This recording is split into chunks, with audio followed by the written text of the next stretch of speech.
This is the second episode in which two old buddies, Roger and Richard, go adventuring in Patagonia. Having experienced the welcome of Buenos Aires and seen their first glaciers, they're now keen to climb to the glacial lakes of Mount Fitzroy. This is a relatively popular trail but features some steep and difficult terrain and over 20 kilometres of walking. Keep watching until the end for some top equipment tips that they found invaluable on their adventure. Good morning, Richard. Good morning. What are we going to do today? We are going to do an epic adventure today by hiking the Mount Fitzroy Trail all the way up to Lagunas de los Tres, which means the lagoon of the three. Sounds pretty exciting to me. Let's hope we survive. What have we got with us to help us? We have pounds of food, That's gallons good. and gallons of water, and our handy dandy sunglasses. Jolly good. I've just remembered. And silly hat. Silly hat. I've forgotten the spork. Okay, well, if I do break a leg, eat me immediately before the meat spoils. You got it, buddy.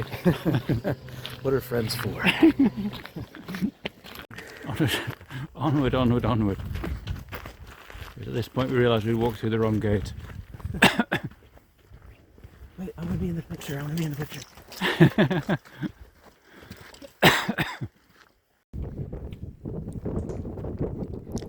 This was going to be a long day, and hikers are told to prepare for 9 or 10 hours of walking. As we set off, there were relatively few other people around, and it didn't feel like a tourist conveyor belt. Hikers we met were friendly and keen to greet you. There were individuals, families, groups of friends and couples. At age 60, it appeared that Richard and I were at the top of the age range. The trail was very well maintained, and it was clear that the tourist dollar was used to ensure that walkers had good signage and conditions underfoot. This would deter walkers from going off the track and degrading the environment.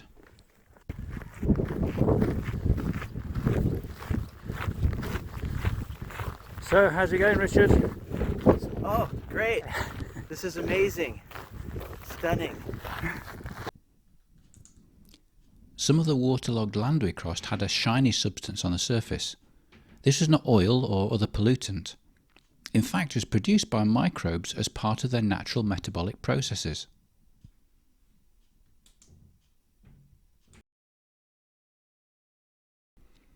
Regular signs reminded us just how far we had to walk. Here I am climbing a rock face. Actually, the path did become steep, but not that steep.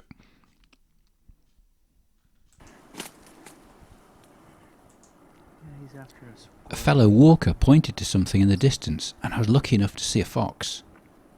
It appeared to be digging for something. We were downwind of the fox, and it was either unaware of or disinterested in our presence. Fantastic. We made the decision to extend our walk by detouring via the Mirador Laguna Capri. This proved to be a great idea because we spotted a crested caracara. These birds are scavengers that root around brazenly, seeking out something to consume. It had the kind of beak for killing and displayed some spectacular markings. Oh, here we have a sign miles and miles and miles away from anywhere. Yet there's one little line which is a bit strange.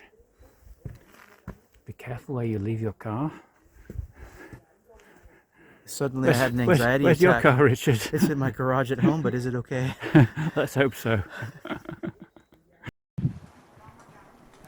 We took a number of short water breaks as we continued our journey and were able to enjoy the beauty and diversity of the landscape.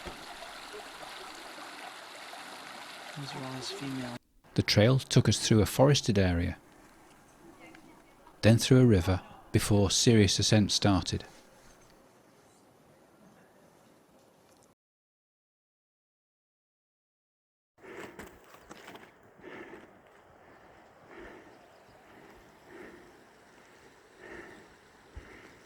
The views are spectacular, but it's hard work. It's very hard work. With Mount Fitzroy appearing closer, we were spurred on, despite the increasingly steep terrain. Climbing from boulder to boulder, the ground was unstable in places, and I was glad to have my supportive heavy walking boots. Encouragement came from walkers coming back down the trail. All of them were younger than us. We were still making good progress. Eventually the terrain plateaued out, and we could see one more rise before reaching the glacier lake.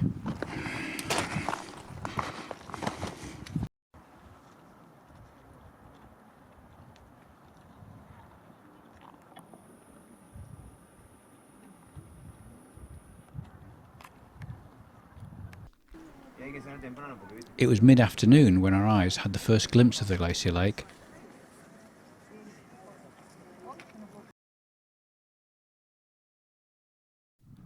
We had a little lunch, but I went on further, having seen a track off to our left.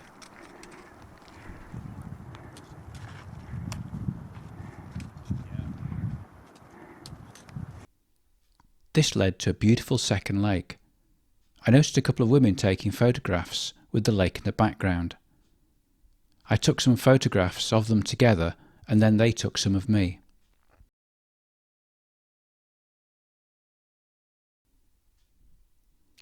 After a rest, it was time to begin the descent. There were few walkers remaining, and we were aware that we needed to start moving in order to avoid being on the trail before nightfall.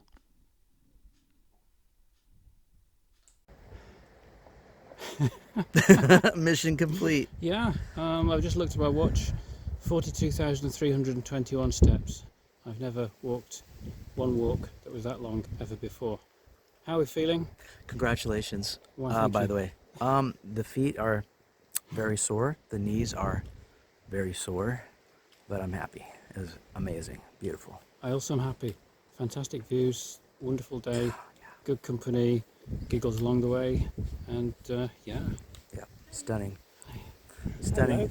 Thanks for photobombing. We appreciate it. Anyway, it was awesome. Unforgettable.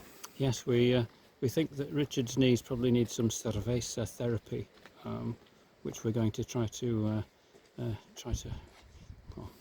see if that works. I don't know. Yeah. 1, 2. Yeah. We'll just keep pouring them in until it works. Okay. Oh, we better go and do that because it's been on quite late. It's nearly 8 o'clock, I think. Yeah. Let's go do it. Let's do it.